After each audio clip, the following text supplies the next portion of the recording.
Hey guys, welcome back to Elite Hunters. I got a very special live which I want to present to you. I got two great members of the community that I'm happy to bring up a topic of basically today's climate, spring cleaning your collection, pivoting per se under this economy that we're dealing with. It's a down hobby. And basically, do you give up on the hobby or do you ramp it up and take advantage of today's prices?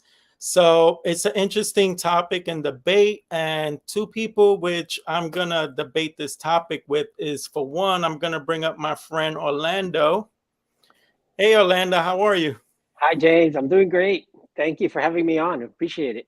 I appreciate you coming on. Orlando and I were talking about this topic about like 2 weeks ago, I think, right? Yep. Two and a Yep. half weeks ago. And we Right. just couldn't stop talking about it. We decided we need to go live about this and really dissect it. And we thought of a great member to dissect this with. And the next member is none other than Greg from Midlife Sports Cards. How you doing, Greg? Good. Thanks for having me, guys. Hey, Um, Greg. Hey. you are joining us. So basically, we're going to try to give our opinions and thoughts with today's climate. One thing that we do have in common is that not only do we love collecting cards, but we also are on the other side where we like to deal cards. And in some ways, we deal cards to be able to buy bigger cards, stuff like that, take some of the profits and just roll it into our collection. So that's one of the things we do have in common. Orlando, don't you agree? Yeah, of course. I mean, that's pretty much how I built my collection. Okay. First as a part-time dealer, basically I'd go to card shows and just really buy more than you would sell, and then you build your collection. And even after that, even today, you know, you know, after being a set collector, and build all these sets, now what I do today is just go out there and focus on different things. And we'll talk a little more about what each one of us is focused on. But basically, what I'll do is I'll go out there and I'll look for some raw vintage cards that I like, and then eventually I'll get them graded, and sometimes I sell them or trade them. And Right. I'll share a little story about one of those cards a little later if we get a chance. Nice. And Greg, you've also been doing a little bit of collecting and dealing, right? Yeah, I mean, I'm mostly a collector, but it's like I found what I was doing every month, and I'd set aside $100 for my budget, and that was all I could spend. Because I'm like, I'm not gonna, make the family go broke just because I want to collect cards, right? So then I was like, I gotta find ways to expand that. Like, I can't just spend $100. It's not enough. So I started doing more buying of stuff. I started doing more, if I'd get a good deal, I'd sell it. Or what would happen is I would take things from my collection that I'm kind of like, that's not really my thing anymore because I'm kind of moving in a different direction. And I'd sell some of that to move in the other direction. So yeah, I mean, I don't think of myself as a seller, but I think almost all of us do some selling. Yeah. I started selling was 2 years ago, where when I was it was winter time and I was starting to like get my mind around going to the national, and I didn't want to blow through my savings to spend at the national. I figured, you know what, let me trim the fat from my collection and start unloading stuff that just doesn't speak to me anymore. And what I did was I started selling a few on eBay, and then the rest I just threw in my bag and I used it as trade bait at the shows. And that's the first time I really started getting into like selling my cards off or trading. And then it was like I found out it was a lot easier than I thought to do trades, make trades, and just sell off cards. But I had a bad taste in my mouth from eBay and the percentages they take. That doesn't feel as good. Yeah. Yeah, I'll call it consolidation. That's what I do with my collection. When I realized about 20 years ago that I was moving from Tampa, and you don't really realize how much you've accumulated, in that at that time over 30 years of collecting. I had Mhm. tons of stuff, binders everywhere, you know. And in order to move, I had to start boxing things up and boxing things up. And it was one of those things that I didn't want to give that stuff to the moving company, but I literally had to rent a huge van just to move my cards. Mm. And, you know, at that time, you know, the wife sees, boy, you got more than I thought. And, you know, I started, you know, just started consolidating and saying, you know what, there's other cards that I want that I have never been able to afford, but I have all this stuff sitting behind me. And that's just like you're saying, you know, take a look at what you have. And if you have stuff that's boxed up that you're not looking at it, you haven't seen it in years, you know, pull it out. And if you still don't want it, you know, to display it, or really not something you really, really want, get rid of it. Get something else. So that's what I've been doing for probably the last 20 years. And I focused on some of the pre-war and mainly the 1800 you know, 1800s and my Goodwin Champion set. And that's why I built that set, because I was able to sell a lot of the stuff that I just had in a closet, boxed up, gathered up for, you know, so many years. Right, right. And And I think what you just touched on, Orlando, is like the discussion we're gonna have is like, you know, my wife always says like she's always going through her closet, right? And it's like if I haven't worn this in the last year, Yeah, then I get rid of it and I make space for something else that I am gonna wear, right? And so right, it's the exactly. same thing with your cards. If there are certain Right. cards and you're not pulling them out and you're not looking at them and they're just in that box over there of the stuff you don't really like that those are the Yeah. cards to because somebody else is waiting for those cards to post. They're waiting for Right. those cards to come up for sale because they really covet those. right, And right. so I'd say that, and I'd also say I'm watching the chat closely, and these guys are already letting me have it, and we're 7 minutes in, so I got my eye on you guys. So, but I'm yeah, Mookie hoping. Wilson actually has a question for you. Let me see. Yeah. I'm You hoping I brought some people from the chat. I was in another chat with, in another live stream with Alex 53 Bo. Remember, James, I told you, let's not do the live until after like 9:30, because they mhm. had an awesome contest over there. And I want to thank Alex, Moment 53. He got 1,000 subscribers. He's got an awesome channel. And I ended up winning the grand prize. what? What'd you get? I got a 53 Bowman Pee Wee Reese. Oh man, Wow, congratulations. Yeah, yeah. You Nice. know, I, I had that entire set, and you know, of course, that's the set he loves. And basically the contest was to name. He said, name your favorite card in that set. So everybody's putting the Pee Wee Reese and all these other guys, and I put Mano because that's my favorite player. And then I'm thinking, the whole damn set is beautiful. So I put the entire set, and he said, that's the answer I was looking for. I ended up winning the 53 Bowman. So everybody that was in the, I said to everybody at the end, join us on this chat, that I was going to get James back on TV here. So, Greg, I was alluding to Mookie Chilson, who asked a man, question. You recently discovered Whatnot from a video I saw recently from you, yeah, yeah. and he's asking, "What do I do with all the Well, he's cards giving. I like there?" First of all, Mookie's giving me grief. Mookie hasn't bought anything on Whatnot yet. Mookie just loves to mess with me and needle me. So here's my take on Whatnot. This is my honest opinion. I didn't know what it was. They had approached me about doing something a while ago, and I was just like, I don't know. That's just like breaks and stuff, right? So what I did was I downloaded the app and I was like, no, I'm not, I don't want to do any sort of partnership because that's not my thing. I only want to, only want to talk about things that I'm actually into. But I loaded the app and then I started watching Whatnot and I like got fast addicted. Like I will go for 45 minutes and just watch auctions and see what stuff sells for. And then all of a sudden I'm like, some of this stuff is good stuff. It's selling super cheap. Like I got to get in on the action. There is good stuff on there. And I think it's a better platform than eBay because eBay is just a two-dimensional picture, right? But on there they can they'll show people are really good about showing, the light on the card and you can see the surface and you can see it.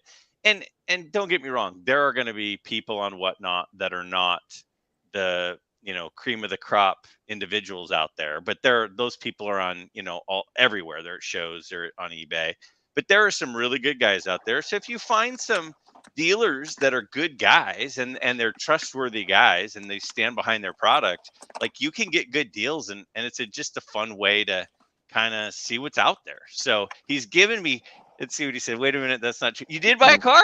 Are you seriously addicted, or are you just messing with me right now? I'm telling you, it's awesome. I tried to get my dad on it. I hope my dad's watching right now. I don't know if he is, but my dad, I was like, Dad, you got to get on Whatnot. He's like, and he got on it, and now he's texting me. He's like, are you on Whatnot right now? This room is on fire. It's addicting. It really is. So I'm not just saying that. I genuinely like Whatnot. I gotta check. I'll tell you. Yeah, I'll tell you what, Greg. I was at the card show yesterday. Yeah. And the Cards HQ, the Jeff Wilson guys were there. Yeah. They had a huge booth, and they were buying tons and tons of stuff. And they said that most of the stuff they're buying, they're going to be putting it up on Whatnot. So Jeff Wilson is going to do 24/7 from his studio in his Cards HQ shop. They're going to be Whatnot selling 24/7, and you can go and watch them doing it. So the amount of stuff they're going to be going through is going to be just outrageous. Well, they bought out one dealer there, a vintage dealer. They bought out 5 of his entire vintage cases of all 50s and 60s and 70 graded cards. Nice. Wow. So I guess going back to we're doing a commercial for Whatnot, but anyway, just wanted to let you know that. Them a big pop, man, and they're gonna need to. Hey, Whatnot, send me an extra bonus there. I need something for that, right?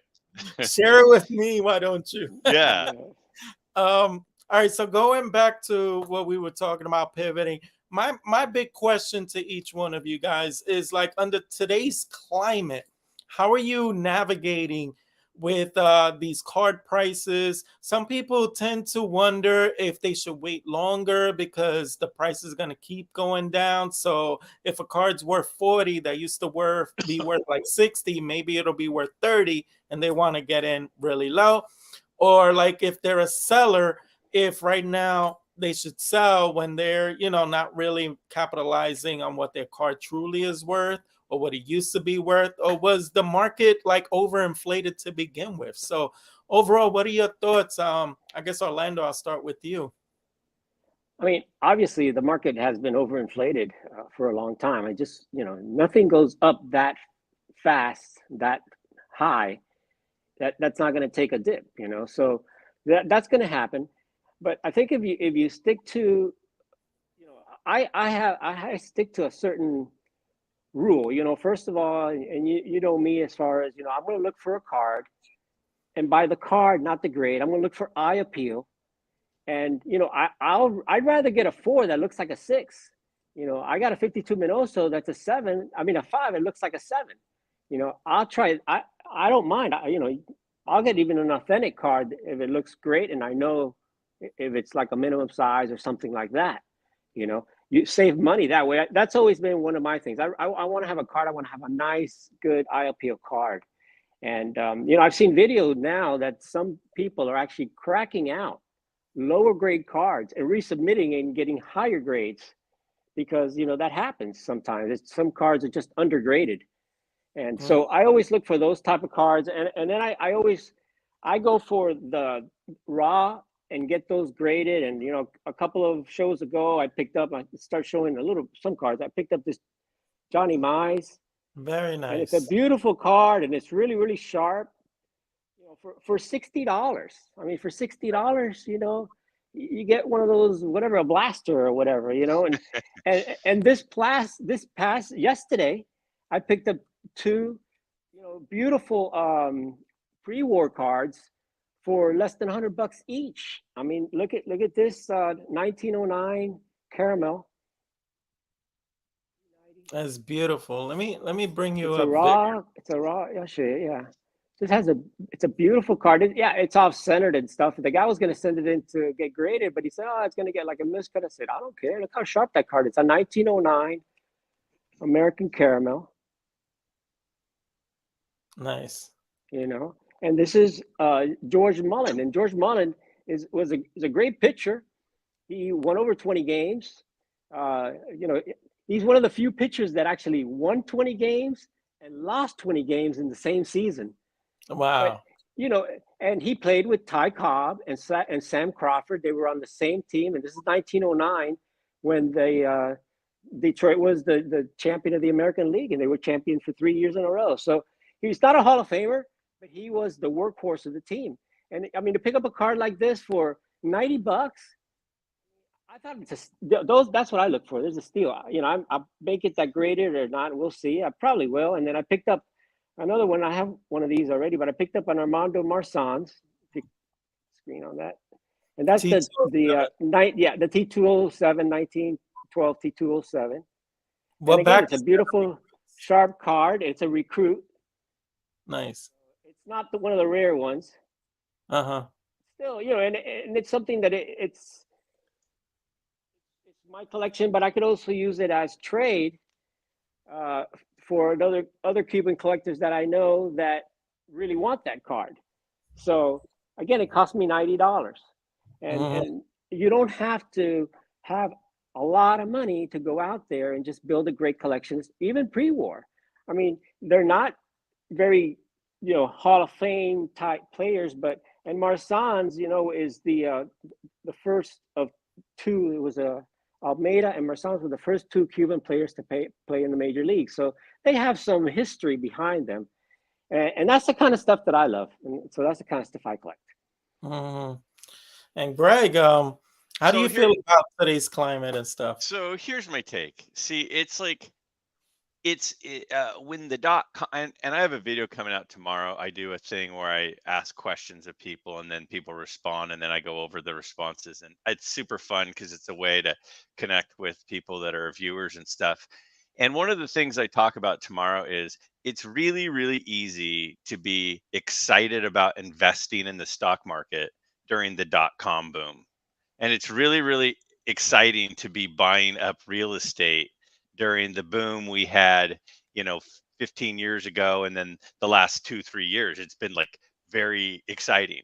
But when the market is down, that's when people are like starting to back up and go, I don't know, like right when here's a perfect example. When COVID hit and everything shut down, right? The pandemic hit and everything shut down, and they put us on distance learning because I'm a teacher. So I'm getting my materials together at home, and I'm looking at the stock market just absolutely crash. And everybody's pulling their money out of the stock market. Probably people mostly that are close to like retirement age. They're like just pulling tons and tons of money out. And I'm like, are you kidding me? Like, this is not going to be the end of the world. Like, this is going to be a temporary problem, and then we're going to be fine. So I literally pulled money out of my savings, took like $5,000 and just bought a ton of blue chip stuff like FedEx and Home Depot and American Airlines and all these big companies that are not that are healthy companies, knowing that people are going to understand soon that things are not as bad as they are. So to me, the time that you buy is when everybody else is backing up, because when they first take that step back, it's usually a big step back. They go, whoa, and they take two giant steps backwards, and then everything gets really cheap, and then it kind of comes up a little bit from that bottom. That's the time to get in. And so if you're interested in something like some of this pre-war stuff like Orlando collects, I mean, Orlando's collection is absolutely insane. But if you wanted to get into some of that stuff, the time to get into it was not 3 years ago. It was over the next 12 months. So I'm a person who's a contrarian, who I do the opposite of what everyone's doing. I would sell a house when the housing market is going through the roof, and I would buy a house when the housing market plummets. And it's impossible to time the market. Obviously, nobody can time it. But if you just it gets to the point where like, okay, at this point, it's just getting kind of nuts low or nuts high. If people are buying houses that their income can't sustain the monthly payment for, we're close to the peak, right? If people are buying houses and their monthly payment is $3,700 a month and their income is $5,000, we're close to the peak because people aren't going to be able to afford that. So Right. when cards that have been selling for, $2,000 are selling for $1,000, I mean, at that point, I'm stepping in. I'm not stepping back. Mhm. So if anything, to me, the softening of the market and seeing people kind of slow down with stuff, the shows that I've been at have been less trafficked. I'm going, this is a great time to be accelerating my buying, not backing off my buying. That's Mhm. my take. Now, is this the bottom? Maybe, maybe not. Is the bottom still a ways to go? Maybe, maybe not. But I'm totally happy buying at this price. So Mm. I'm buying. I'm basically of the belief that I've been trying to adjust accordingly. And I try to, I guess, have a list of cards that I really want, but they never come up. And then at times like this right now, suddenly I'm starting to see them show up where I never used to see them, like a 36 Worldwide Gum Joe DiMaggio card. I haven't seen that card on eBay for like 2 years, and suddenly now I see some listed. So people are starting to maybe recoup money. They're fearing that cards are going to start tanking. I don't know what it is. They're panicking. But now is when you're starting to see some of these choice cards you haven't seen before come up. And I'm like, okay, now we're talking. I'm able to pick up some of the cards I haven't seen for a while. And it makes me start to feel like ambitious. And I could maybe finish some collections I was working on where I hit roadblocks because I just couldn't find these cards anymore. So it does make me ambitious to finish my collections, but I also adjust accordingly. Sometimes I tell myself, don't get into some of the weaker cards because they just aren't as solid as like what you were saying, blue chip stock. So I Yeah. continue to buy like the scarcer stuff, the higher end, eye appeal cards like what Orlando was alluding to, because those, for whatever reason, always hold their value no matter what, because eye appeal, scarcity to me are things that are safe to go after regardless of the price. And sometimes they're almost even, like they don't dip because they're just hard to, and those are the ones that I feel safer in putting some money into. And then sometimes under this economy, I tend to try to read it a little bit, and I zig when everyone else is zagging. Like you said, if everyone's selling, I buy. I try to do that where I just try to be a little bit different and see where I could find a space to just like be capitalized, I guess is the word. So that's the way I look at this economy. I also have a friend that I set up with, William Hughes, who's been dealing since '85. So I ask him, how do you navigate with this down market? He says, I don't stop buying. I never stop buying. I just buy accordingly, and I buy now at my price. Like I set the price. It's a buyer's market. So I tell him what I want to pay. And then also, he says, when you have scarce stuff, you're holding the bag right there. You're basically dictating on the scarcer stuff. Like Orlando, I believe you have a Tim Keefe and an 8. I don't know if you want to share that one. A card like that, you set the market on that. It I'll doesn't. share. Yeah, sure. I gotta show this card off because it's Let a me beauty. pull it back here. There we go. Look at that gorgeous card. A card like that, Orlando sells it for whatever he wants to, regardless of the economy. And that's a card that it's pop one.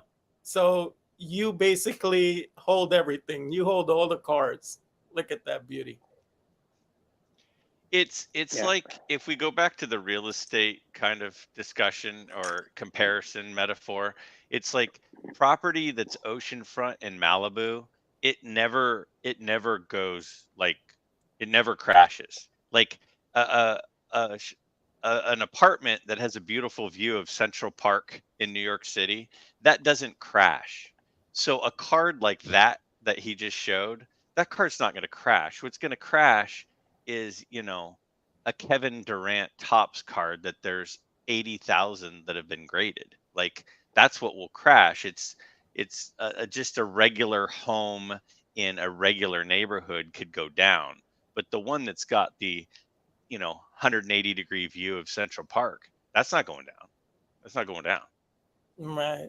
Yeah.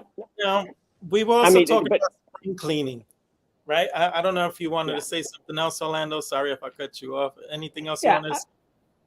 I just want to say that, you have to really focus on what you like, and not just think about it as an investment, because it's going to be something that you're going to have for a long, long time.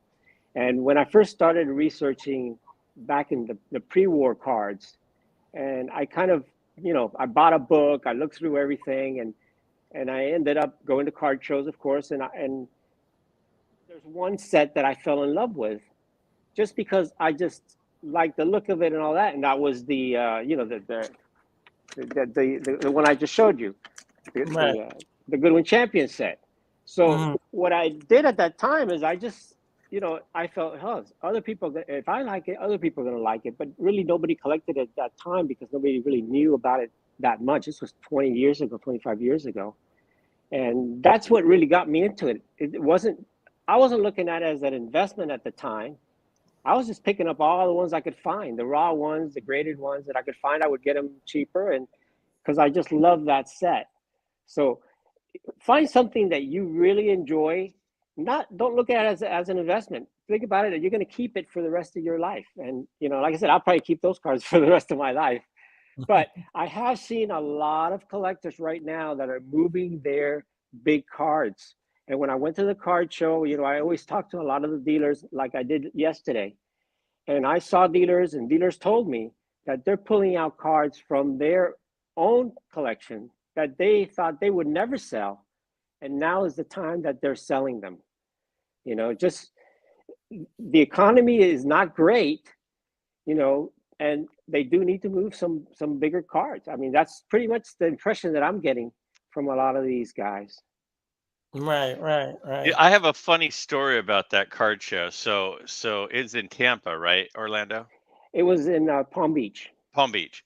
So there's this big show in Palm Beach that's like the big show in Florida, and Orlando was at it. And so I'm sitting there last night and I'm watching Orlando's video of the show, and he's going along and he's going through this case. And you know how there's like a card that you'll like favorite it in YouTube, or not Yeah. YouTube, in eBay, and it's there and you're always kind of thinking about it, but you've never really, you haven't pulled the trigger on it yet, but you're kind of like, I wish it would come down in price. Maybe he'll send me an offer and I'll get a little bit of a better deal. So there's this card that I had been looking at for a while, and it was a T205 Frank Chance, the one where his hat's on kind of a little crooked. It's on the Mike Payne 300 card list. And Orlando's going through this case, and one of those shows up on the case. And I'm like, oh man, I've been meaning to check that card to see if he's dropped the price. Uh, And he then pans this to the sign of the guy, the dealer he's at, and it's It's the Coop. coupe. Yeah, It's the the Coop. coupe. Yeah, that's Nate, And my friend so Nate. I'm like, the coop, I think that's the guy that's selling the Frank Chance Yes. card. So I go on and I look, and sure enough, he's the guy selling it. Well, what Orlando did is he panned over his contact information, and on his card, it says, contact me for a better deal or something via Yes. email, because then, you don't have to pay the fees. So I'm like, right. I want a better deal on that Frank Chance card. So I contacted him, and I'm like, hey, I was watching Orlando's video. He's like, oh, I love Orlando. I'm like, everybody loves Orlando, we know. And he's like, and I was like, I want that Frank Chance card that you have. What can you do for me? And so we ended up working out a deal, and I bought the card. But we like connected through Orlando's video of a card I had been watching on eBay for like, I don't know, at least a month. And I end up buying the card. And then I said, I'm actually going to be on a live stream with Orlando tonight. And he goes, I'd love to come on sometime with you guys on a live stream. I want to start doing more videos and Yeah. stuff. I'm like, well, next time we'll reach out to you. We'll have you on. Yeah. So That, Yeah. that was pretty Yeah. cool. That like that Nate. whole connecting the dots. I'll tell you, Nate's a that's great guy, and he comments on my video and stuff like that. He's a great guy, and I bought from him before. But I'll tell you, it's not just Greg. I can't explain how many times this has happened. Yeah. You're the second guy. I got a text this morning from Sam. I won't mention who it is, but Sam texted me and said, Orlando, I need the information for a father and son card dealer, another dealer that was there. He says, I saw a card you put, and I want to contact him directly also. Yeah. So I texted him the contact, and Sam said, "I'll I'll text you back with a picture of the card I'm going to buy from him." So we'll And see what it's happens with that. interesting. It's It's interesting because funny. when I've done videos at shows, for a while the dealers kind of would look at me a little cross-eyed, like, why are you videoing my stuff? But then I started connecting them with buyers, and they were getting a bunch of deals Yeah, through those videos, and now they're like, here, come on, yeah, take video of my table. Here's my yeah. contact information. So it's cool to be able to connect people like that. Yeah, well, Yeah. let me tell you what I do, because I want more guys doing videos and go on YouTube. I mean, that's really one of my goals, is to get as many people as possible. There's so many guys out there with incredible collections, and just not even incredible collections, incredible guys that specialize in certain things, and I think it should be shown. Yeah. So anyway, what I do first is I go, for people that want to do card shows. I go and I walk the room and kind of talk a little bit to some of the dealers. Most of them already know me because I've done it for a while. And so that's why I don't get anybody that says, "Hey, don't film me," and things like that. Some of them that don't know me, I kind of carry my card in my pocket and hand it to them when I'm filming, in case they object. But I've never had anybody. But I do ask a lot of the dealers. I'm from YouTube. I give my card before I even film. Yeah. So I do make the rounds, and that's why, because I don't edit, I just do a straight live shot. Mhm. So, Yeah. but anyway, so guys, if you're at a card show, film it. People want to see card shows, even if it's a small card show at the Legion Hall or whatever. Go for it. Yeah. Okay. So Jason Janega, he brought up a interesting statement here. If you never look at it as an investment, it makes the hobby way more fun. I love those sentiments by Jason, because in the end, this hobby is not like, something that you need for life, like food or toilet paper or stuff like that. It's a hobby, it's a collectible, serves no purpose but other for yourself to tickle you pink and give you butterflies when you look at it. And but there is one thing that I have to counter with this one statement. And when you're investing a lot of money into your collection and you look back at all these boxes in your closet, you start adding up dollar signs in your head. Wow, that Hmm. box must be worth like 1,000 and that Yeah. box is 300. And that ultimately makes it an investment because you invested a portion of your savings over time into your collection. And although you may love it, it brings me into this segue where sometimes you're forced to pivot because some of that stuff in your closet just doesn't speak to you anymore. And that's another point I want to bring up here, is that when you feel like you're investing a lot of your hard-earned money, or your, I guess like you say, $100 you put into your cards every month, but it's still 100 after a year, that's $1,200. That could be a trip for some people, or Christmas money, but for you it's card money. But that's $1,200 you're investing into your collection. Sometimes you start looking at some of your collection that it's just not doing anything for you. And I found myself that I've pivoted like on 3 separate occasions with my collection. Have you guys pivoted in the past? I guess Orlando, I'll start. No, well, Greg, because Orlando just finished speaking. Greg, have you pivoted in the past? Well, yeah, I mean, as a kid, obviously, I collected the young, the prospect stuff like a lot of young kids do. But I was also, my dad collected, he collected vintage stuff. So we'd go to shows and he'd always be looking at vintage stuff. So I was always aware of it. And I remember buying at a young age. I bought like a 61 Eddie Matthews. I was like 11, and the guy I'm buying it from is like, what is this? This is so strange that some kid is buying this, and I bought early Robin Younts and George Brett's and some of those, guys from like the middle 70s, some of their early cards, and Andre Dawson's and stuff like that. And so I've always liked vintage, and then but recently, I don't really know what it is, but recently I've just been going like, instead of like 50s and 60s, I've been focused mostly, not completely, but mostly on like early 50s, 50 and 51 Bowman. I like a lot.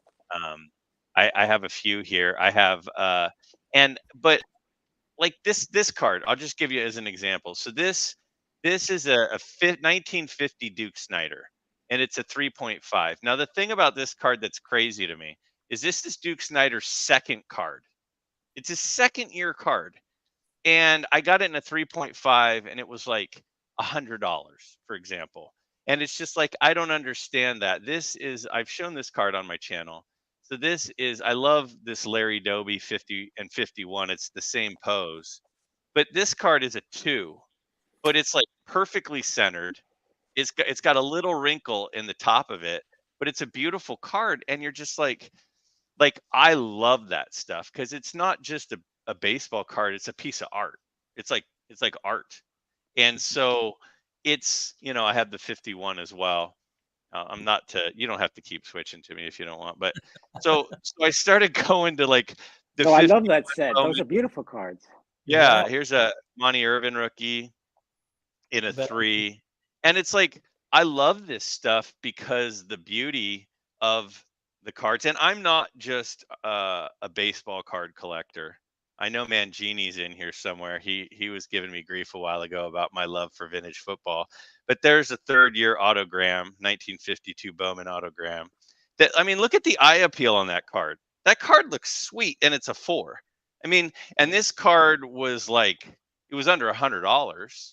So there's really cool stuff like that. So I kind of about a year ago was doing like 50 and 51 Bowmans. And then even more recently, about 6 months ago, I bought a couple of T206s. And now I've just been buying a lot of T206s. I have 13 or 14 of them now. So I'll show you a couple of those. So these are all, like a year ago, I didn't have any T206s. So this is a Christy Mathewson and a 2. I just showed this Johnny Evers I bought just the other day in a 2. 2 to me is kind of the sweet spot. I have a few 3s. I love that. This one is one of my favorites. This Willie Keeler T206 portrait. But when you look at, and I like the portraits more. I like the action ones, if you want to call them action. But this is a 3.5, Bobby Wallace. But I have a bunch of Hall of Famers, and it's like they're fairly reasonably priced, I think. But I just like having them because it's not like a card that's gonna completely tank. It's not a card like some, LeBron James card that's gonna go from $500, and when it dips, it'll go to $100. It'll go from 500 to 100. If that card dips, it'll go from 300 to 260. That's a crash on one of those cards. So like it's a safer play. And then if you do decide to pivot, you're not getting 10% back. You're getting, 85% back. So it's more like investing, or not investing. It's more like collecting gold coins than it is buying cryptocurrency. It's just a much more stable market. So I've pivoted a lot to that. And then I'll show you another thing. You were talking a minute ago, Orlando was saying collect what you like. And, I know people think I'm insane for liking these, but I absolutely love these 1888 Allen and Ginter pirate cards. I'm like obsessed with them right now. I just bought 3 more the other day in a lot, and I've got about 10 or 12 of them now. And they're tobacco cards, and they're all different pirates. And actually tonight there was one that was a Blackbeard that closed in an auction, and that's the big one in the set. And I didn't win it. I didn't bid enough. But it's like these aren't an investment because these might be worth very little someday. Like that card right there, I paid like $25 for. But it's beautiful. And it's got a little paper loss on the back. But it's a beautiful card to me, and I love having them. So I'm just like, it is really about buying what you like. And if you like 1888 Allen and Ginter N19 Pirates of the Spanish Main cards, and that's what you should be buying. Yeah. But I mean, so I've totally pivoted to pre-war early stuff. I bought a couple of Gaudis this week. I've been on a spending spree lately because I've been selling a lot. But I bought a couple of Gaudis this week, and just the pre-war stuff is just recently been kind of the thing that I've been into. So I've been selling some other stuff and going into that. Yeah. Nice. I've been picking up some cheap football. I mean, I got these 2 cards for $10, and I got them graded. Nice. Johnny Unitas. I mean, come on, for $10. That And 69 is a really cool card. Yeah, and this is a tough one because of the borders. Yep. But take a good look at it, and it looks good. Take it. I graded it. I mean, it was all in $25. Can't go wrong with that. So I'm picking up some football like that when I can. So what else have Orlando? I guess, and for you now, I pose a question. What else have you pivoted to? I guess in recent last year or so that you basically ignored before, and now it's got your full attention. Well, other than pre-war stuff like that, and the Mangini stuff, other than this kind of stuff, Right. I've done a little bit of not. Yeah, sure. It was a beauty there. It's just it's a Grover Cleveland Alexander. Oh, come on, that's a beautiful card. That is beautiful. Yeah. And what grade is that, Orlando? It's a 1.5. But even in a 1.5, look, it's centered. It's got good registration. It's got good eye appeal. I mean, and it's still, I'm sure it's still expensive, but it's like you don't have to buy a 7 to have a nice No, you card. don't. And you gotta like the picture, and that's it's not like a strip card that has an actual photo of the player. And then other stuff, I'm just, you go through the dollar boxes and you kind of get into some non-sport stuff that I look at. And these are cards that I got for $2 or $3. Each one of these was less. Look at this. John F. Kennedy card from 1963. It was like $2-3. Picked up a couple of these G-Men cards, which are kind of cool. I don't know if you could see it, but it has like Dick Tracy over here. See that? I just thought it was kind of neat, so I picked up some of those just for a couple of bucks, going through the things. And these are some of the horrors of war. Unfortunately, we're in those times right now. But these are rare. These are from the 30s. And the back of these, you can see they're from the gum company and stuff. And this is another one of the horrors of war. And they're just like kind of works of art, pieces of art. So I pick up stuff like that, and I'll also pick up, American baseball stuff like this, like from the early 1900s, just stuff like that you see every once in a while in some of those boxes sitting there, really dollar boxes. If you see a guy that has a lot of old, at this last show yesterday, Ryan Nolan was looking for all that stuff, and he would go to all the dealers and ask them, what non-sports, vintage stuff, and he was trying to scoop up whatever he could there. And I look for some of that stuff too. Right. It's still very inexpensive. That's cool. I like the inexpensive stuff because it allows you to still scratch the itch and pick stuff up. And then, like I said, when everyone is zigging, you zag.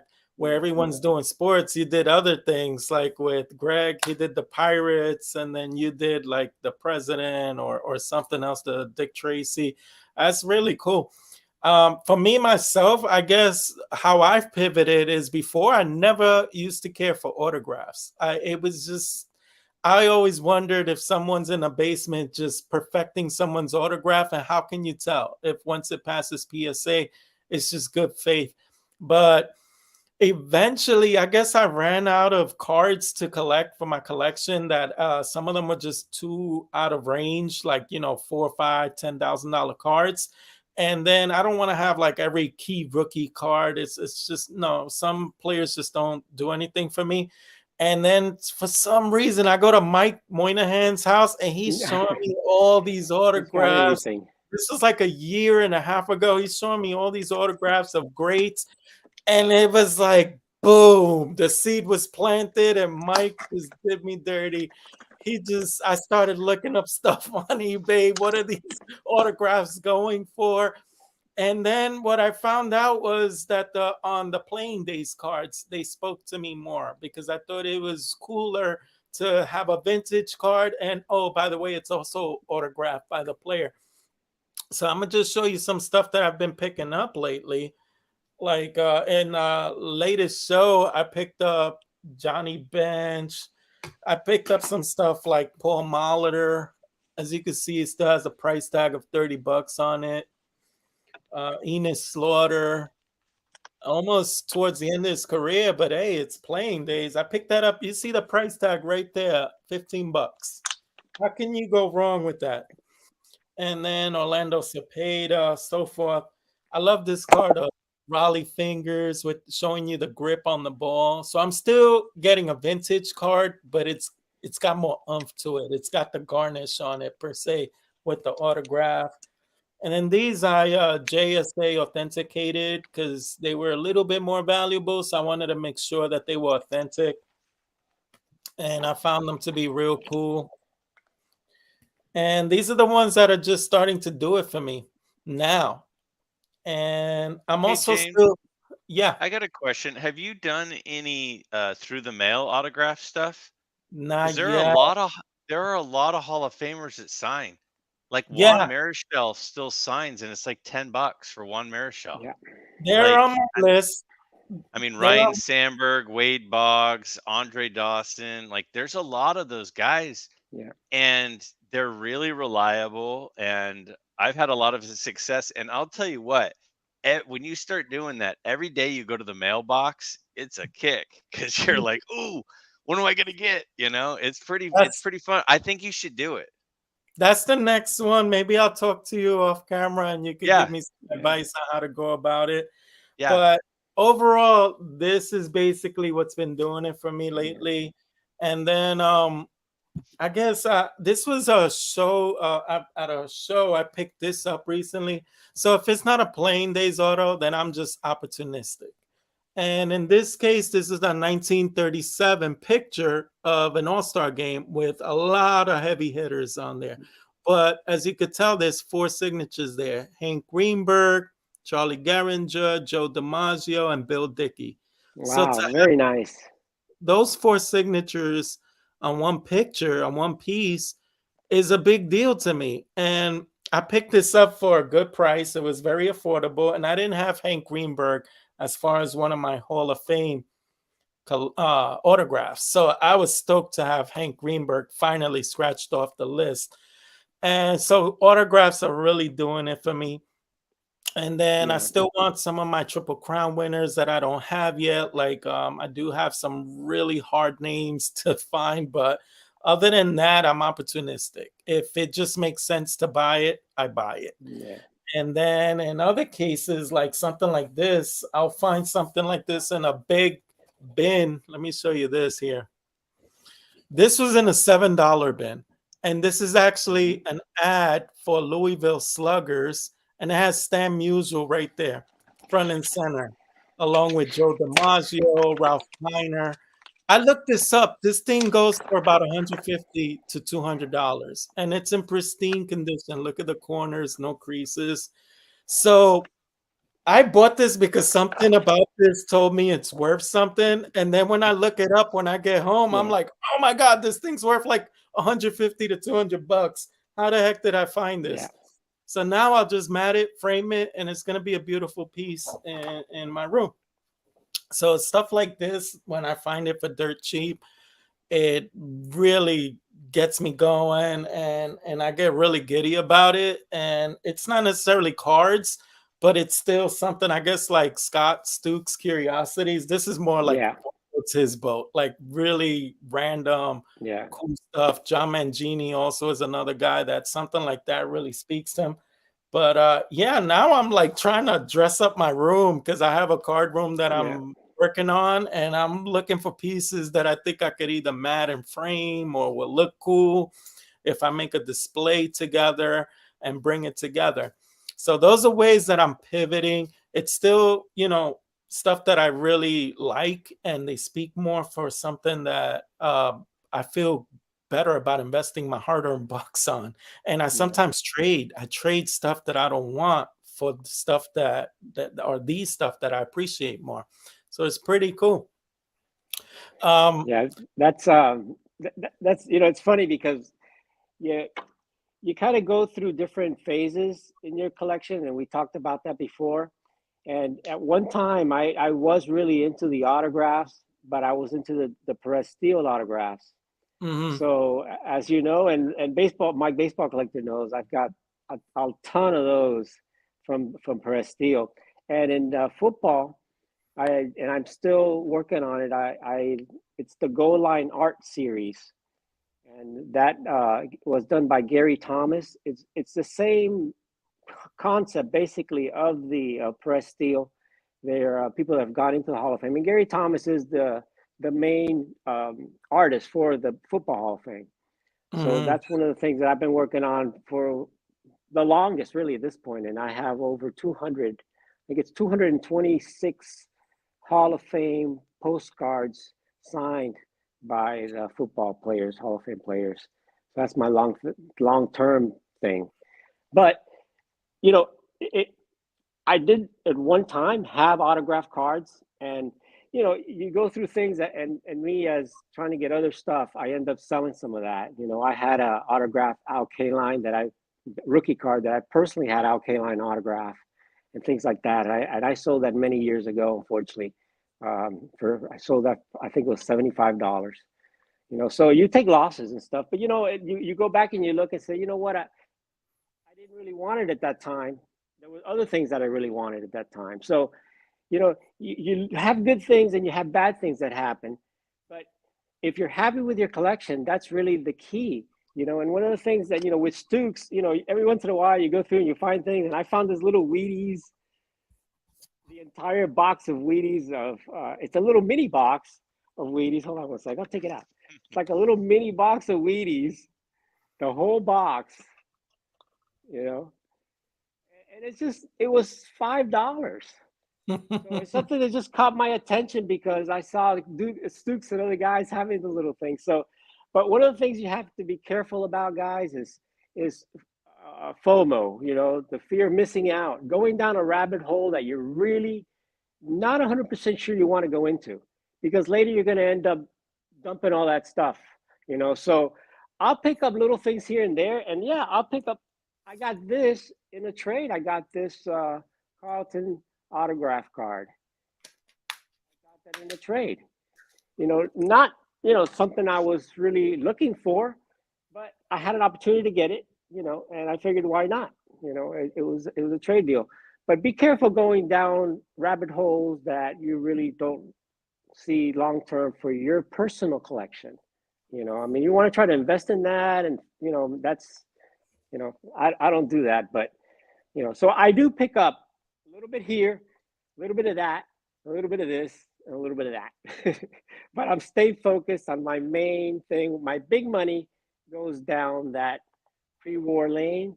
And like Greg was saying, when I go to a card show, my budget is $100. This card show, my budget was $300. I ended up spending $250.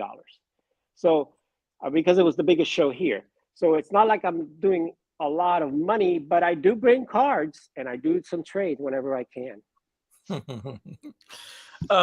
Greg, have you ever experienced FOMO?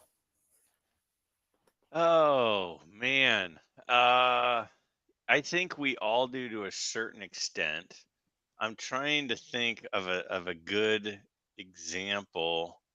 There have been a couple of times that I had FOMO and then I should have had more FOMO because I didn't pull the trigger on something that I wish that I had.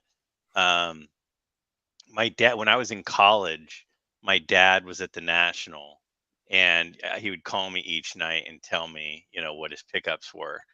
And he said to me, "Hey, Wilt Chamberlain is signing tomorrow, but I'd have to stay an extra night and change my flight in order to do it. But I'd really like to get Wilt Chamberlain's autograph."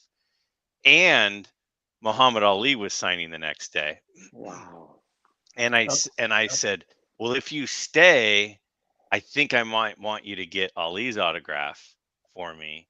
And he goes, "Well, I mean, I'll do it if that's if you want me to do that, I'll do that, and then I'll get Chamberlain." And by the end of the conversation, he ended up saying, "No, I'll just not do it." And so he didn't get Chamberlain and I didn't get Ali.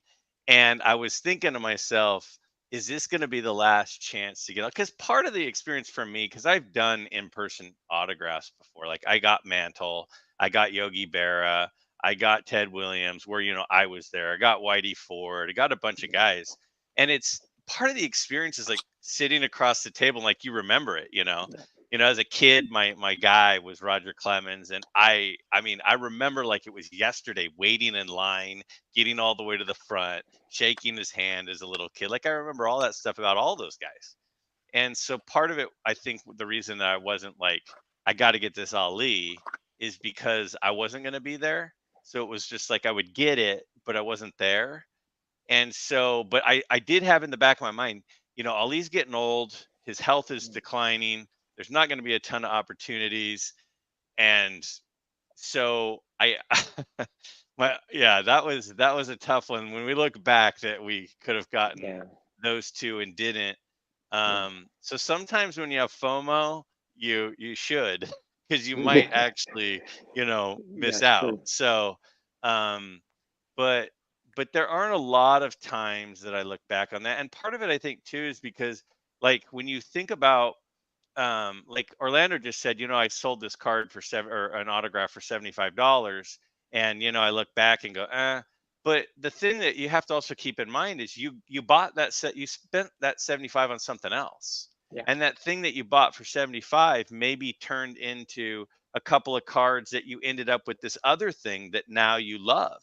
And so yeah, you gave up that $75 thing, Yeah. but you might end up with something in your collection that transpired as a result of that sale that made it where it worked out okay. And it's like Hmm. people say, "Oh, I should have kept my house and rented Yeah. it and bought Hmm. another house and not just moved. I wish I'd kept more real Yeah. estate when it was cheaper." But you're like, but when you bought it, you used that as a down Yeah. payment. And then you use Hmm. that money to make the payment lower so you Yeah. could afford your bills. So it's like there is that. I mean, in economics, it's called the opportunity cost. So it's like Right. when you don't do something, there's something else you can do. So when there is that FOMO, I think we always have to keep in mind, like, maybe I did miss out on this, but because I Hmm. missed out on this, I did get to experience this. So I Yeah. don't think we can have too much regret with some of those decisions. Yeah. No, Did you? you're completely right. And a lot of times, when you really think back on some of the decisions, you also make a lot of good decisions that you didn't realize at the time that they were good decisions. Yeah. Yeah. And it's just because it's something that you really like. Go ahead, James. I was something else I was going to get into, but go ahead.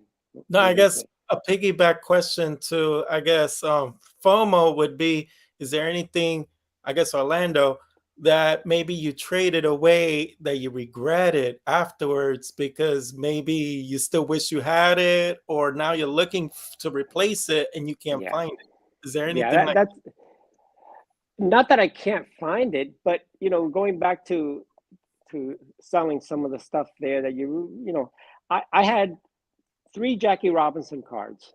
I didn't have the Leaf or anything like that, but I had three Jackie Robinson cards that I had for a long time in my collection.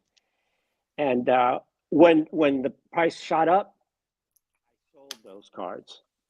But I ended up getting some of the pre-war cards that I was looking for. I picked up an old a King Kelly from the old Judge and things like that. So those are the kind of things that you kind of regret. Like, man, I sold my Jackie Robinsons. But when you go back and think about it, I could get those Jackie Robinsons now for cheaper, a lot cheaper than what I sold them back then. And I got a card that I can't get anymore. It's hard to find. You'll never find that card. I mean, it's a population of like less than 10. So, yeah, I feel bad in that area of the deal, but I could always go back and get those Jackies, and eventually I will go back because I have no Jackie Robinson cards. Nice. How about you, Greg? Any Yeah, regrets? yeah, I do. I have two that jump at me right away.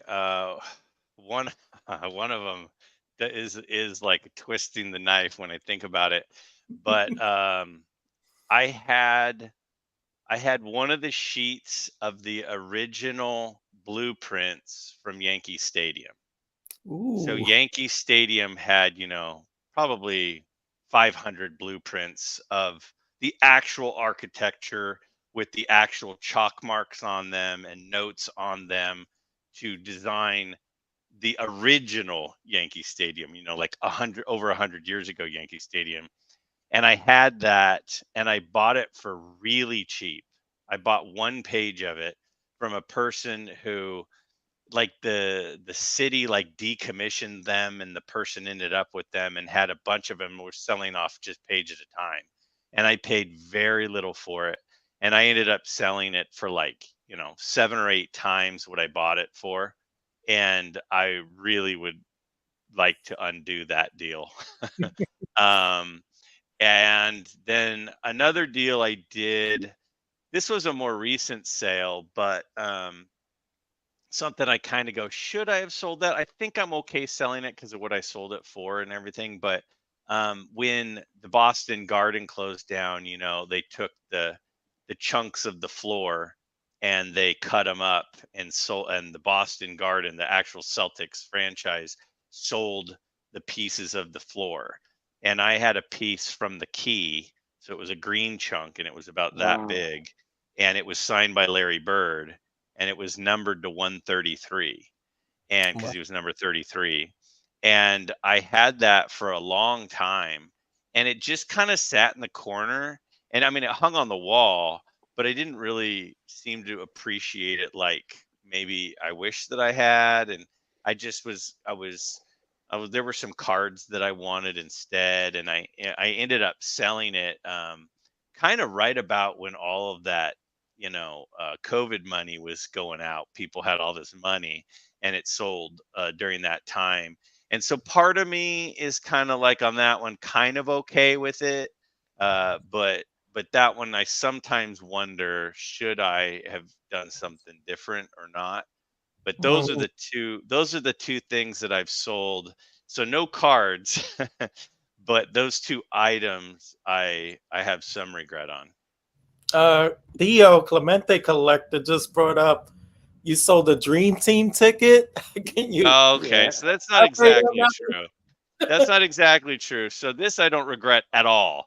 So I used to collect tickets. So for like, the last 5 to 10 years, I wasn't as heavy into cards. I was doing a lot of tickets, and I'm a big Olympic fan of the Olympics. So a lot of the tickets I collected were Olympic tickets.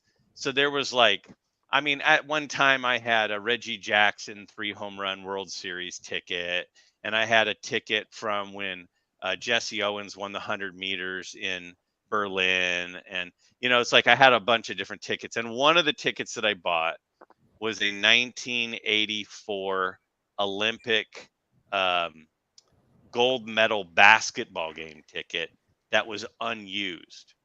Oh, And it okay. was a media ticket. It wasn't just a regular ticket, it was a media entrance ticket.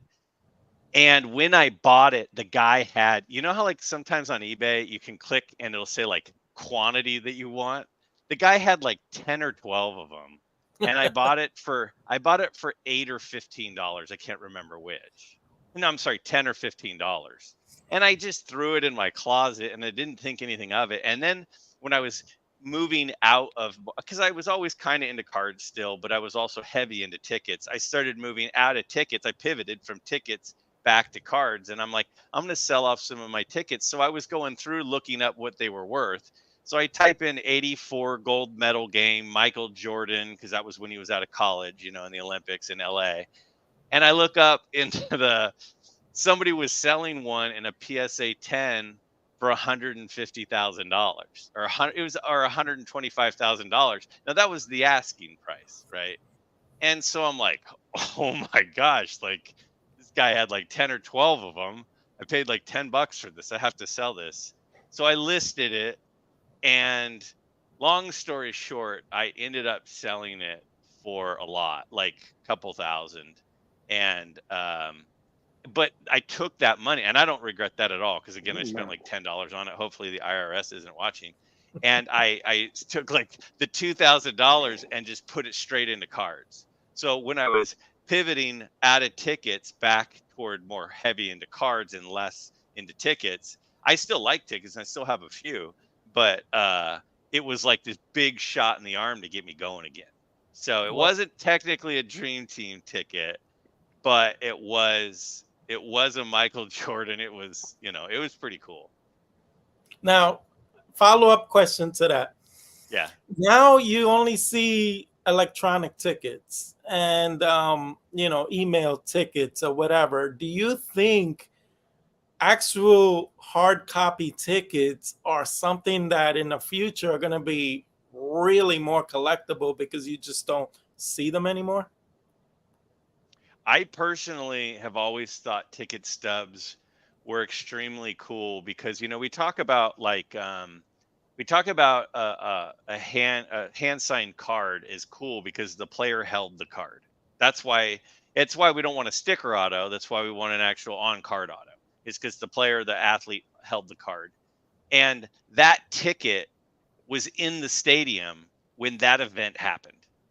And so when you think about because at one point I bought, okay, I have a third regret I have to share. So somebody bought a journal of this couple who went to the Olympics when it was in Germany and Jesse Owens won all of his medals. And in the journal were two ticket stubs, and they were both to the Jesse Owens 100-meter gold medal day of that event. And there were two of them, and the seats were side by side, and I bought both of them. And when I look back on it now, I go, how many sets of two side by side exist? Like there might be one here or one there, or one in the nosebleeds and one down, but these were two with each other. But I wasn't thinking that way. I said, well, what I'm going to do is I'm going to buy them. I got a good deal on them. So I sold one of them for what I paid for both of them. And I'm like, I got one for free. And I was like super excited I got one for free. But in retrospect, I look back and I go, that was like nobody has two with each other. And those tickets sat with, I wish I had bought the journal too, of this couple who watched that happen. And that was a super important, athletic event in the history of the world. And those two tickets were in the stadium when it happened. So I absolutely think ticket stubs have a lot of legs to them. I think the collectability will go up. The question is when kids who don't even know what a ticket stub is, because they've only known my ticket is on my phone, go, why would that be cool? What even is that? I don't get it.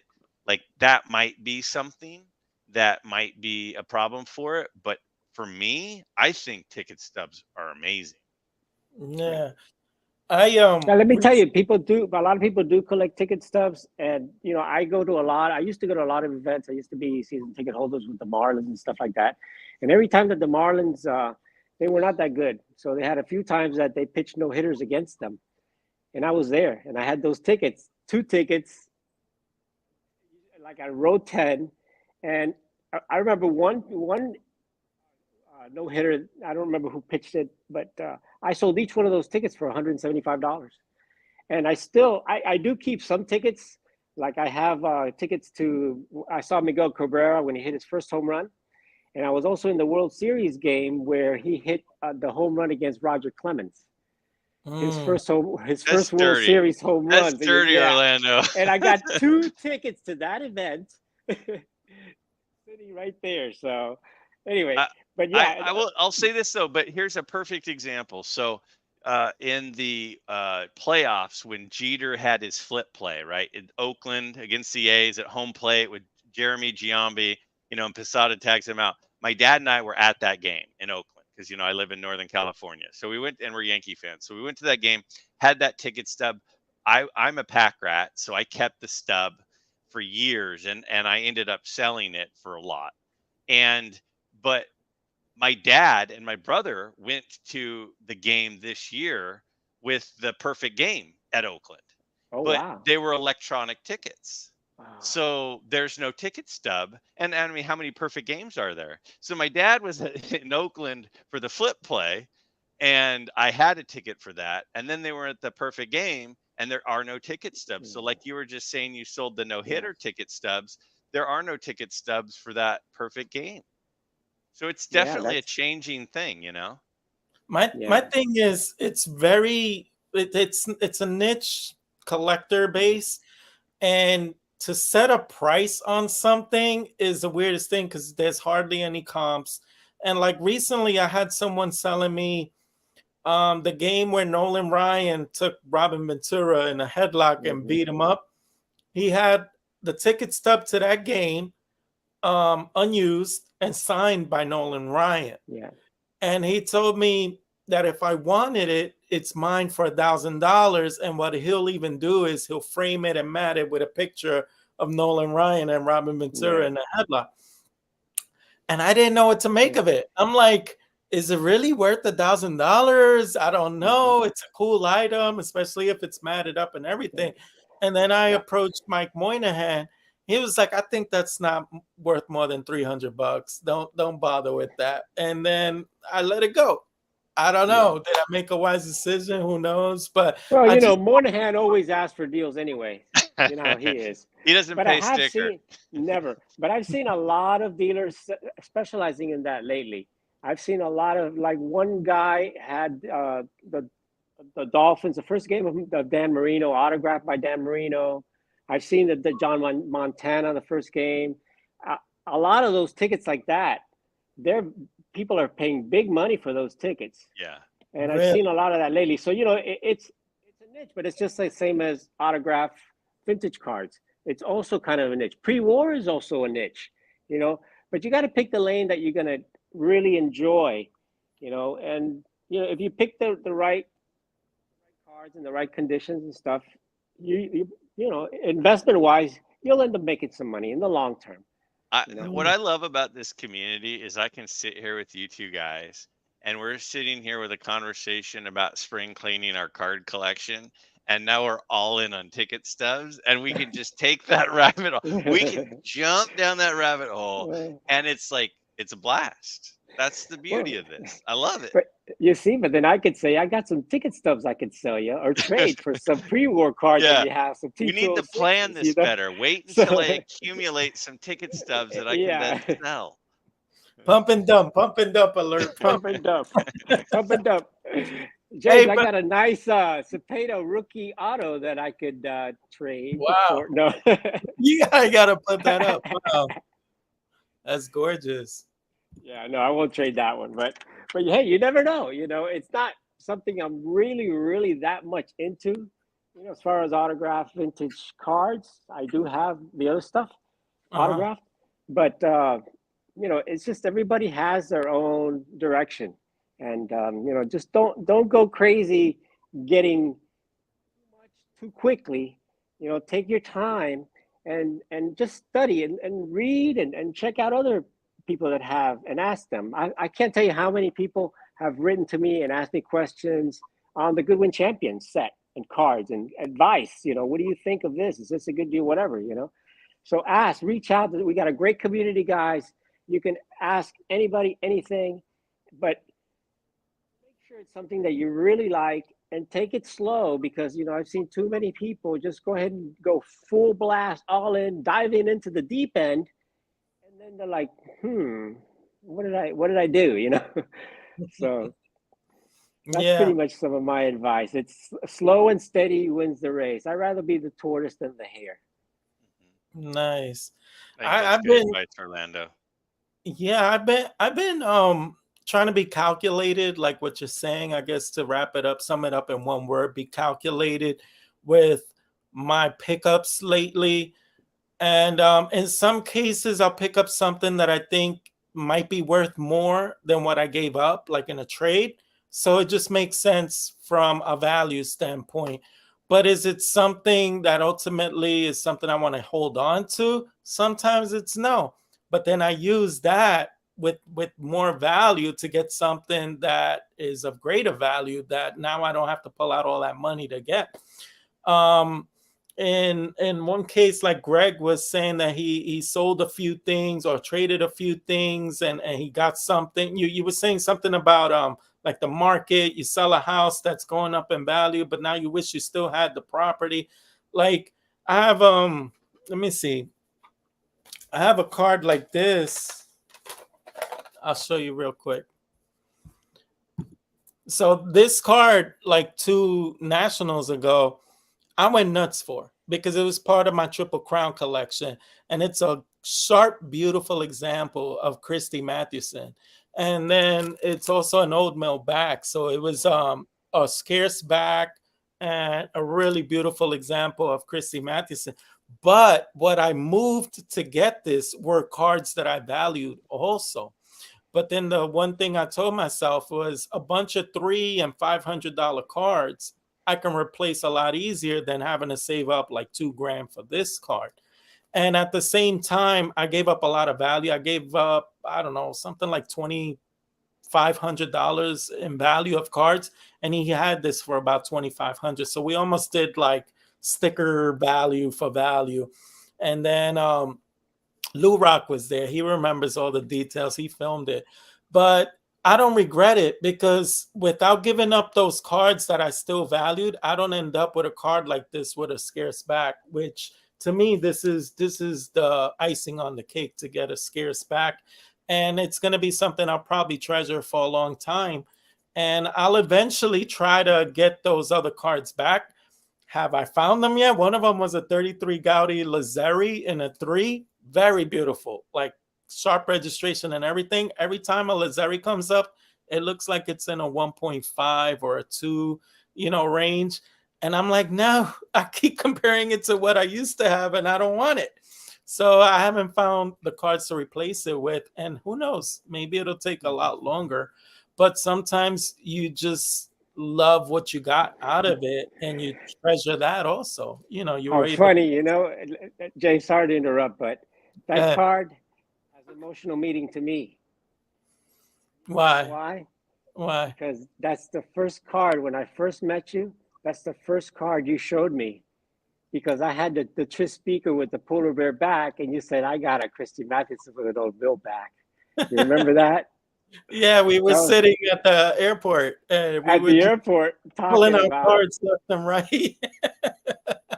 And that's how we connected because we knew each other, but we wasn't sure yet how we could relate to each other. But once we started going over each other's collections, we were like, oh, that's the type of That's card I like collecting. Yeah, me too. And that was it. yeah. We Yeah. pulled out those T206s, and man, that was great. So Yeah. that's why I said it's got sentimental meaning between me and you because every time you see that card, it reminds me when we got together that day. We had Yeah. He had a layover at the airport, and we ended up having lunch and all that stuff. And I really got to know James well there. So Yeah, That's great awesome. times, man. That was like an hour. We happened to be on the same plane and we kept looking at yeah, each other. it, And it was yeah. then we got to hang out for an hour and a half until your ride came. So that was really Yeah. cool. Um, One other thing, another topic, which maybe doesn't have to do with spring cleaning, but it's in now's climate. Two very popular channels. One of them has been in the chat, John Mangini. And Mike Moynihan recently came up with the topic of hobby burnout. I kind of want to touch on that a little bit and from both your perspective, because you've been in the hobby, making content for a little over a year now. What, like a year and a half, something like that? Am I correct? Me, yeah, a Uh, little over a year and a half. And for you, Greg, how long? uh, 13 months. 13 months. So you guys are far from hobby burnout. You still are like Yeah. pedal to the metal. But what are your feelings with hobby burnout? Have you ever even had a touch of it or anything like that? I guess I'll start with Orlando. Yeah, as far as the hobby itself, yeah, you do get some burnout sometimes. Especially, again, sometimes you don't. It's economically sometimes you just can't afford it and stuff, and you have to stop for a little while. But sometimes you just kind of want to take a little break, and it is good to take a break sometimes. Just like it's good to one day, like I try to do once a week at least shut my phone for a day. Don't even bother. Nobody bothers you. Don't just take a day off. So sometimes you have to do that. Maybe take a week off, a couple of weeks off, or a month off if you need to, and go back and look at your collection. And that's where the spring cleaning comes in. So I end up doing things like that a lot. To me, uh, card collecting is really my escape uh, from real everyday life. You know, it's the time of the day that you can sit down, you could look through your things, and you're almost in another world. And you think about the times when you look at those old cards, and sometimes it's I wonder who owned this card or who had this card, and sometimes it's just you think about the player and you read about him and things like that. And to me, that's just what the hobby is really all about. So you don't really have to go and buy a new card every single time and think that, oh God, I think something new. You know, pull out something else, something you haven't looked at in a while. And if you really look at it and I don't want it, get rid of it. Get rid of it. Don't even think about it twice sometimes. But the ones that you really enjoy and you really want to look at, those are the ones that are going to take you to that other world, to the relaxing place, to the place where your mind is clear of all the outside politics, war, work, everything else. To me, I got to tell you, what's kept me healthy and all these years, and I'm 67 years old, and thank God everything's great in my life. But the hobby itself, it's what's helped me throughout my life. And I've been in the hobby now 55 years or more than that. And it's just, every day I'll take 10 minutes, 15 minutes, 20 minutes, maybe half hour. Sometimes I spend an hour or two. It all depends. I got to get away, and some people like to go take a walk in nature. And I do that sometimes. Go take a long walk by yourself, dig into your cards, dig into your collection, go through it, enjoy it. What you don't enjoy, get rid of it, go through something else, buy something else, trade it away, do whatever you got to do. But the bottom line is, it's a hobby, it's a way to relax, and it's a healthy way to relax. It's the healthiest way. You don't have to go and take a drink or whatever. Once you're in the card world, your card room, it's like you're the king of your card room, and it's your collection. And just it to me, it's really the most relaxing part of my day, and I look forward to it every single day. And if you look at it that way, I think you won't get burnt out. You look forward to spending some time alone with your cards, and like they said, it's your happy place. It's my happy place. Yeah. So I guess that's what I got to say about that. Enjoy what you got. Don't wish, oh God, I wish I had that Tim Keefe card that Orlando has. No, you got some good stuff there. Take a look at it. No, Enjoy we all wish we had that Tim Keefe it. card that Orlando has, but the rest of what you're saying is great. Yeah, But I know. yeah. All right. All right. I Well, mean, I can't follow up what Orlando just said any better than he just said it. I mean, that's why everyone loves Orlando. I mean, Orlando is like, he's like the he's like the guy who everybody in the YouTube hobby knows and likes. And I always joke with him that he's like, thank you. everybody's favorite. I call him Uncle Orlando because it's like he's like your favorite uncle that everybody looks Yeah. forward to seeing at the holidays. And he's always there and he's always complimentary and he's always nice and he's always positive. But he's exactly right. I mean, what he Yeah. just said is exactly right. I think what some people maybe get burnout from is sometimes the YouTube thing can be a bit of a grind. Um, I try really hard to not go 2 days in a row without posting something. So I'm pretty much every other day. And then with 7 days in a week, that means there are 2 days that are back to back. And I put a lot of time into my videos. Like a normal video that I do probably takes me like 3 hours, sometimes four. Yeah. And because I'm doing a lot of research and I'm pulling this picture and this, visual to go along with it, I'm not just talking. And so it can be, there are times that it feels like there's a lot that I've got to do. But I will say that every time I start working on it, I get like this energy of excitement about what I'm putting together there. And I mean, it does not feel like work at all. Like the idea of putting together some little video that other people are going to get enjoyment from, maybe learn something, maybe have an opinion, maybe telling me I'm wrong, but that people will look forward to hitting play on, and it's something that I have a shared interest in. And it's like, a year ago, I didn't know Orlando and I didn't know James. I didn't know you guys at all. And now one of the things I'm most looking forward to is in Cleveland saying, like, hey, Orlando, Yeah. do you see any good ones out there? Show them to me. Why is this a good one? Teach me about them. Like, I'm genuinely looking forward to doing that. And so it's like there is a certain amount of work element to putting the videos together to me, but it's like it's not work. It takes Mhm. time, but I really like doing it. And like 3 years ago, 3.5 years ago, I had some fairly significant health issues, and it took me to a kind of a dark place. And I was like, you're starting to go, hey, what's going on? Like, I'm not that old, that things aren't happening.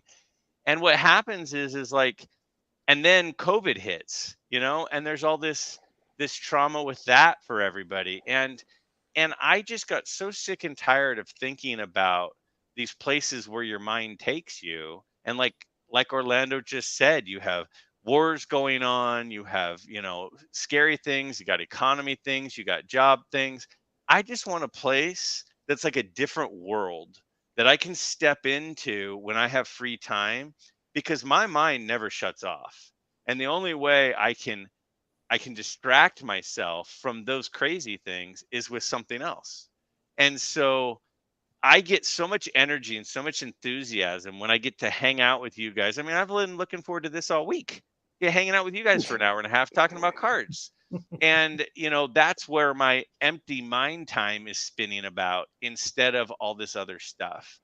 So there is a burnout as far as sometimes producing things. And oh wait, Lucy has a soccer game on Saturday, Yeah. and Molly's birthday is on Tuesday, and I've got to figure out when I'm going to put together Wednesday's video. I could probably do it that, like that sometimes is a little bit for me that I get a little bit of concern. But then when I find the 2 hour block to do it, I'm like, I'm having a blast doing it. Mhm. My, That's me. Yeah, yeah, your videos are awesome, Greg. Let me tell you. And one of the things I enjoy about it, because of course you're a teacher, so you're really able to explain things, and you always have like a theory, but then you prove that theory with the facts and the data and all that, and that's so great. And the best thing about it is you really don't know if your theory comes through at the end until you finish with all the data. I love that. See, Uncle Orlando right there with the positivity, with the likability, being kind to me. This is why he's such a good guy. It's the But I truth. I appreciate that. And it is, as a teacher, and that's the one good thing that came out of COVID for me in the pandemic, is I was doing my class live just like we're doing right now. So all of this video editing, all of this, sound equipment, all this lighting equipment, all this kind of stuff, like I learned from that, and then it made the YouTube thing a real option. And so I try to focus on that's the good that came out of that for me. And but yeah, I mean, I have a lot of fun with it, and I love throwing out ideas to people and asking questions to them and having them ask questions of me, because like I'm having a hard time not just watching the chart the whole time, because I mean, or on the chat, because Yeah, like Theo I just can't said, see it's the like my chat. happy place, and it's my happy place in Yeah. Happy Gilmore. It's like you need Listen, a place to distract yourself. we got a yeah. great community here, and I'll tell you one of the reasons that I wanted to do this was for James, and I can't point the right way, that way. James, right there, that guy.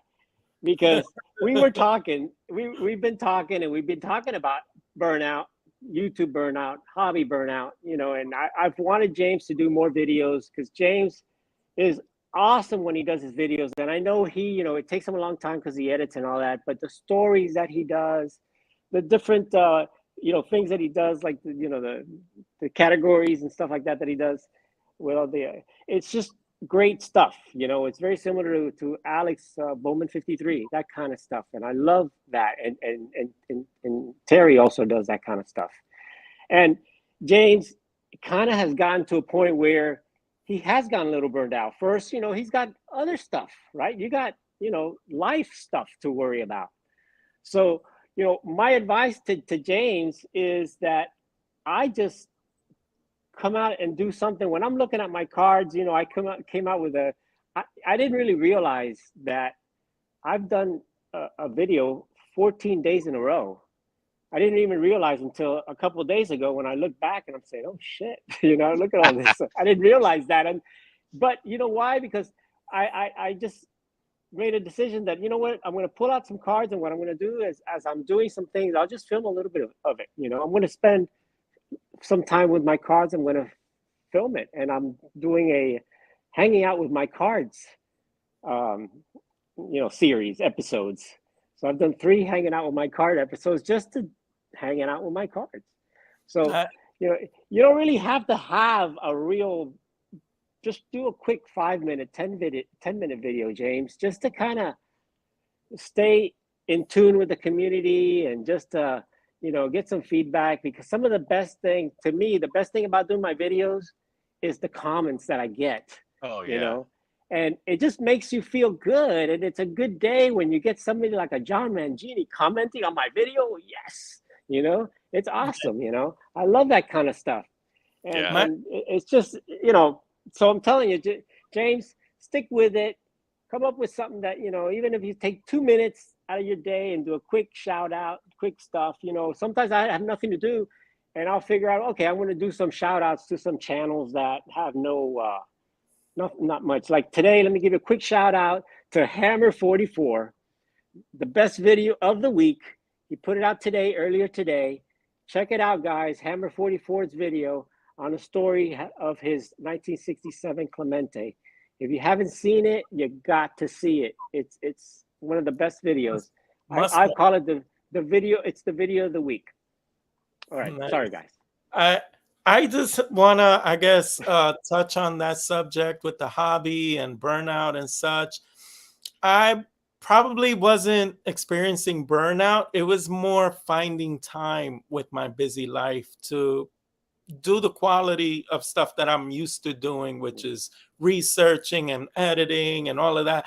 And sometimes it takes 12 hours to do all of that within the time to research and figure out all the bullet points I want to talk about, and then putting it together in a video. It takes time. And then to find that time was just, it was crazy. But it wasn't that I was burnt out. It was just I didn't have that time like I used to. But I'm going to try to find that time a little bit more. But the one thing about why the hobby never burned out for me is because of the friendships I've established.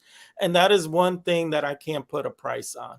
I could put a price on the cards. I could put a price on my collection, but the friendships are priceless. And recently I did a video with my Misfits buddy where we were poking fun at Jake.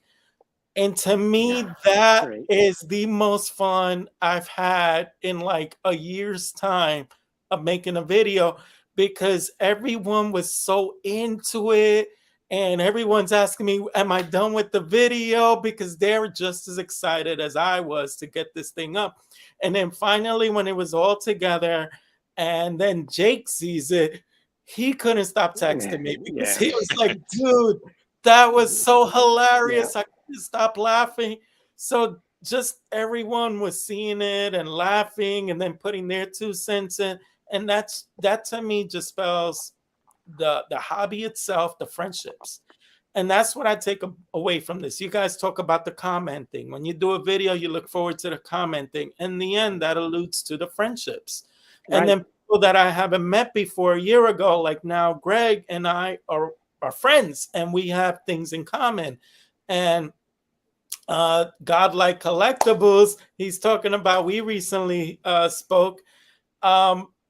We had like an hour and a half conversation, and we didn't know each other from Adam. And it turns out we grew up in the same neighborhood, and we were talking about life growing up in New York and stuff like that. And we had so much in common, but he wasn't a twinkle in my eye before then. I didn't know who he was, but now he's a friend. And that's something about the hobby that why it'll never burn out for me. Never, ever, ever burn out. Even if I stop collecting for a while, I'm still going to be calling up people. Hey, how you doing? Just the other day, I called up Picker Jim S. Hey, how's everything? I haven't talked to you in like 3 months. And we caught up for like 2 hours, and it was fun. Like we never skipped a beat. And that's something about the hobby that to me is just priceless. I love being a part of it. I Yeah. will never stop making YouTube for that reason. I might take hiatuses. It might take me 3 weeks between Mhm. videos, but the friendships are Yeah, everlasting. Love definitely it. the friendships is the key, of course. And yesterday I went to a card show and ran into again. Well, I know they're going to be there because I called them Ryan Nolan, Breakout Cards. But I was there with two long-term YouTubers, Egg, which is Mike, cometh of Egg, and the other Mike, Hitman. And they've been doing YouTube since 2016 and 2017. So they've been around for a while. And we discussed all this stuff and all that. And they also do little pivots and they collect certain little things like Mike Hitman. I said, what are you collecting now? He said, well, he collects things like players cards, vintage player cards with the batting cage in the background, and also collects like with the trophy cups, with the players with the trophy cups. So, and those are little things that those cards that cost $1, $2, $3. You get really cheap cards, and he's developed a whole binder full of that stuff. So that Yeah, kind of stuff he shows in his videos, and people love it. People like all that stuff, and just it doesn't have to be an expensive card. It doesn't have to be a big card. It has to be just something that sometimes you don't see stuff like that every day. Who shows those kind of cards? But those yeah, guys do. So it's yeah. kind of interesting.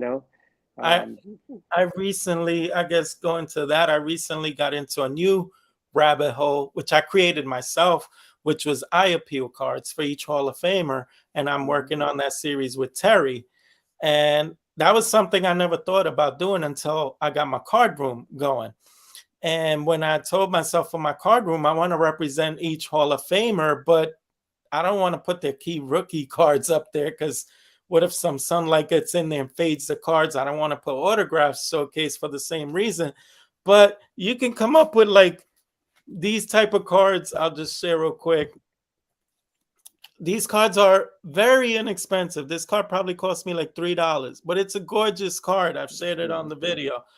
And because of Terry, I now know about this card, and I loved it because he was talking about his arm looking like a slingshot, and I loved it.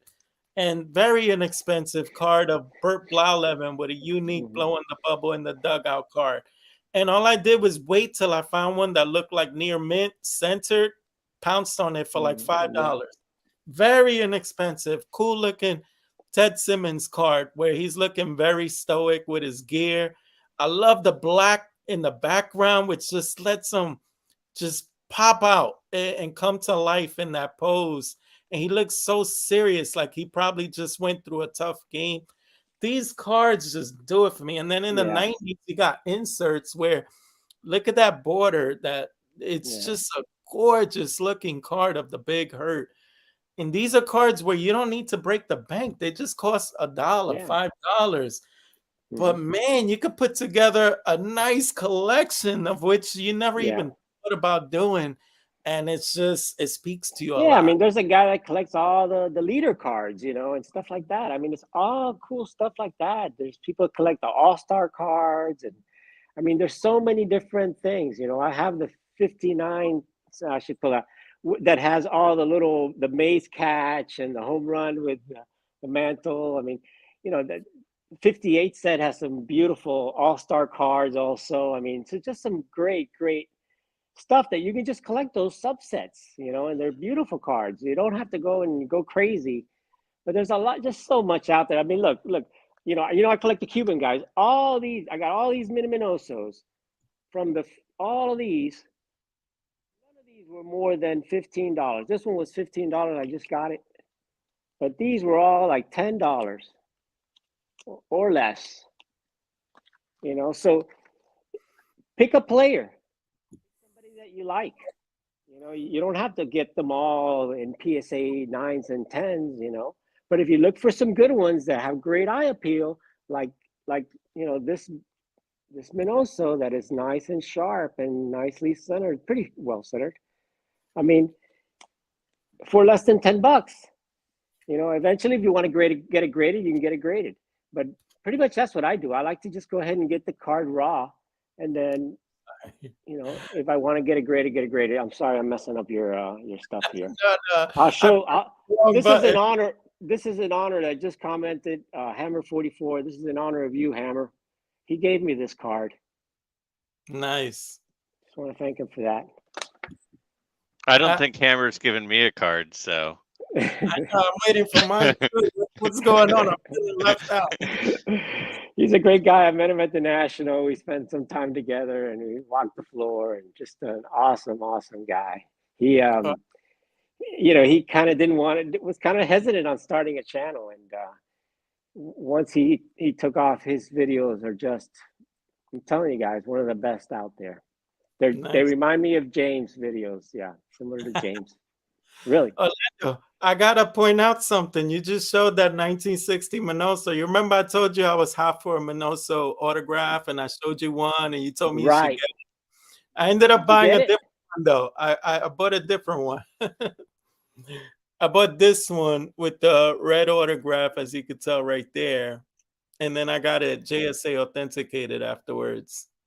And it was only $60 to get a plain days Minoso autograph. Yeah. And this is basically going to be my placeholder. I still want that card, the one that I showed you with the early signature, and it was bold and everything. But that one was like $350 he wanted.